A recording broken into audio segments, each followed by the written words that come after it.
নমস্কার, আমি রাজশ্রী। আমার বংশ এনএসসি ফ্যামিলিতে তোমাদের সবাইকে জানাই ওয়েলকাম। আবার একটা নতুন ভিডিও নিয়ে চলে এসেছি। এটা হলো মঙ্গলবার, মানে আজ হলো মঙ্গলবার, জন্মাষ্টমীর পরের দিন নন্দ উৎসব। তো মায়ের আজকে স্পেশালি ভোগ রান্না করার কথা, কারণ মাই প্রত্যেক বছর ভোগ রান্না করে, সেই জন্য মা ভোগটা রান্না করছে। প্রথমেই রান্না করছে পরমান্ন, আর সঞ্জিত পাখা তুলতে গেছিলো, পারলো না। ঢ্যাঁড়স কোথায় একটা পাখাও তুলতে পারে না। আর আমাদের এই বছর প্রথম ক্যাটারিংও চেঞ্জ হয়েছে, তো সেই জন্য কোনোবার আমাদের রান্না এখানে হয় না, এই বছর প্রথম রান্না এখানে হচ্ছে। আজকের মেনু হচ্ছে খিচুড়ি, আলুর দম, লাবড়া, আমের চাটনি, পায়েস আর মিষ্টি ডালের বড়া। যাই হোক, সবাই শুনে বলেছে খুব ভালো হয়েছে। সেই ভিডিওটা কয়েকদিন পরে আসছে। আমার ভিডিওগুলি এডিটিং করতে আর ভয়েস ওভার দিতে না বেশি টাইম লেগে গেলো, আর আমার গলাটা না খুব ব্যথা করছে, কারণ কি আমার গলা চিল্লাতে চিল্লাতে শেষ হয়ে গেছে। তারপর আমি বেরিয়েছিলাম মাটির বাটি আনতে, কারণ মাটির বাটিগুলো না আমি আনতে ভুলে গেছিলাম 56 ভোগে। সেই মাটির বাটি আনতে গেলাম, তারপর কিছু আর 56 ভোগে কিছু রকম মিষ্টি দেবো, সেগুলো আনতে গেলাম।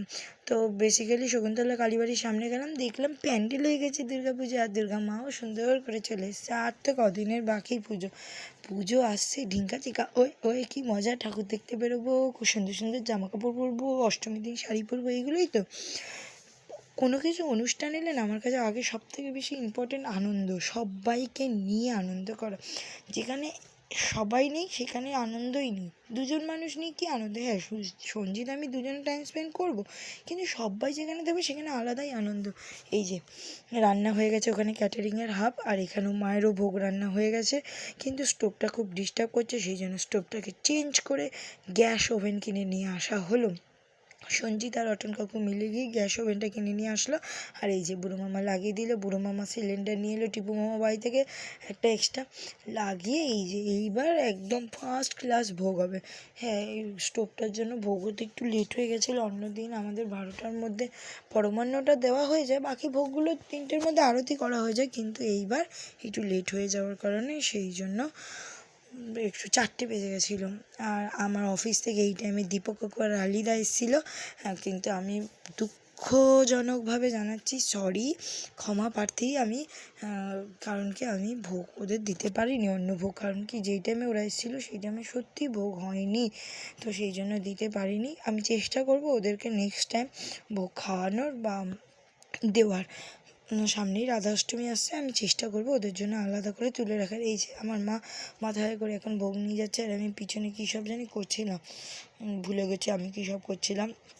মামি উলু দিচ্ছিল, সঞ্জিত শঙ্খ বাজাচ্ছিল, সব করছিল, আর ভিডিও করছিল, সব কিছু করছিলাম করে। তারপরে আমি এখন যাব গিয়ে একটু প্যান্ডেলে গিয়ে ঘুরে টুরে আসবো, কারণ আমার ভাইরা আজকে বেলুন ফোলাবে, বেলুন লাগাবে। ওদের যে কোথায় কী থাকে আমি বুঝি না, কিন্তু ওরা কিন্তু কাজ কিন্তু করে বললে পরে। আর এই যে গোপাল প্রথম আজকে রুপোর বাটি চামচে পায়েস খাচ্ছে, এইখানে কি সুন্দর সুন্দর আলুর দম লাবড়া হয়ে গেছে কমপ্লিট। এই যে তীর্থকে যদি কোনো কাজ দেওয়া হয়, তীর্থ সেটা দায়িত্ব সম্পূর্ণভাবে করে। আর সন্তু মোটাটা খালি বড্ড বিগড়ে দেয়, কী বলবো, প্রচুর বিগড়ে দেয়, কিন্তু কাজ করে, কথা বললে কথা শুনে কাজ করে। এই যে ভোগ আরতি হচ্ছে, এখন মা ভোগ আরতি করছে। এইবার না কীরকম জানি বলবো, যে সব কিছু এত সুন্দর সুন্দর হয়ে যাচ্ছে কী করে আমি সেটাই বুঝতে পারছি না। এইরকমভাবে এত মালা এনে দিয়েছে অটন কাকু, মানে একদম কম দামে এত মালা ভাবাই যায় না। উফ, সব গিয়ে ভোরবেলা গিয়ে হাওড়া মার্কেট থেকে এনেছিল। তারপর সব ভোগ মাখা হচ্ছে, ভোগ মেখে, এই ভোগটা আমিই প্রত্যেক বছর মাখি, মেখে সবাইকে 1 চামচ করে দিয়ে তারপরে খিচুড়ি খেতে বসছি। এখন আমি আর সঞ্জিত খেয়ে দিয়ে তারপরে আবার পরের প্রিপারেশান নেব। যাই হোক, ভিডিওটা ভালো লাগলে অবশ্যই লাইক, সাবস্ক্রাইব, শেয়ার, কমেন্ট করে দেবেন।